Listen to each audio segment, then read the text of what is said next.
चिड़िया और उसके बच्चे। एक गांव में बगीचे में एक बहुत बड़ा एक नीम का पेड़ था। उस पेड़ पर एक चिड़िया रहती थी। वहाँ उसने एक घोंसला बनाया और कुछ दिनों बाद अंडे दिए।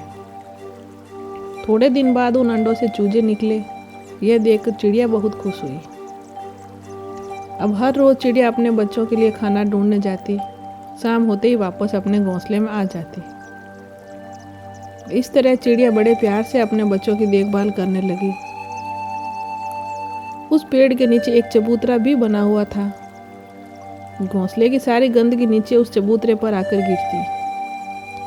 चिड़िया के बच्चे कभी बीट कर देते, कभी घास के तिन के नीचे गिरा देते। इससे सारा चबूतरा गंदगी और कचरे से भर जाता।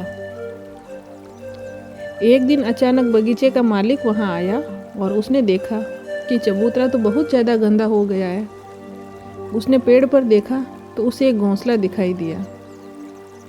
यह देखकर बगीचे का मालिक बहुत नाराज हुआ। उसने अपने नौकर को बुलाया और उसे घोंसला हटाने की बात कहकर वहां से चला गया।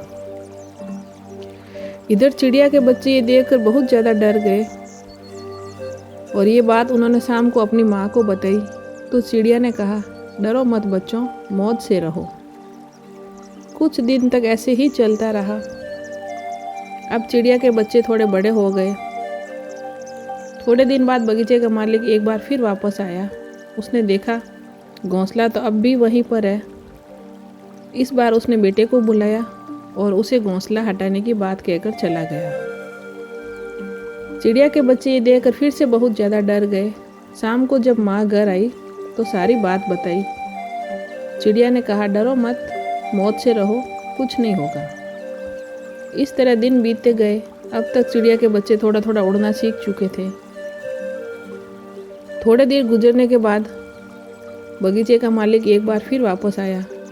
अब तो वो पहले से भी ज़्यादा गुस्सा हो गया जब उसने देखा कि न तो वहाँ किसी ने सफाई की है और ना ही घोंसला हटाया है अभी तक। अब तो सबको दोष देते हुए कहने लगा, सब के सब नालायक हैं, कोई काम नहीं करता। अब मुझे ही इस घोंसले को यहाँ से हटाना होगा। अब कल मैं खुद ही आकर इस घोंसले को यहाँ से हटाऊंगा। इधर चिड़िया के बच्चे ये देखकर फिर से घबरा जाते हैं। शाम को जब चिड़िया घर आई तो बच्चों ने सारी बात बताई। ये सुनकर चिड़िया घबरा गई और कहने लगी, बच्चों, अब कल सुबह होते ही हमें यहाँ से जाना होगा, तुम तैयार रहना। अगली सुबह होते ही चिड़िया अपने बच्चों को लेकर उड़ गई। इधर बच्चे ये सोचते हुए उड़ रहे हैं कि माँ ने आज ही चलने को क्यों कहा, पहले क्यों नहीं। कहानी से सीख, कभी भी दूसरों के भरोसे नहीं बैठना चाहिए, अपना काम स्वयं ही करना चाहिए। तो दोस्तों, अगर आपको मेरी कहानी अच्छी लगे तो इसको लाइक करें, शेयर करें और सब्सक्राइब करें। और मेरी नई कहानियाँ सुनने के लिए मेरे चैनल से जुड़े रहें। धन्यवाद।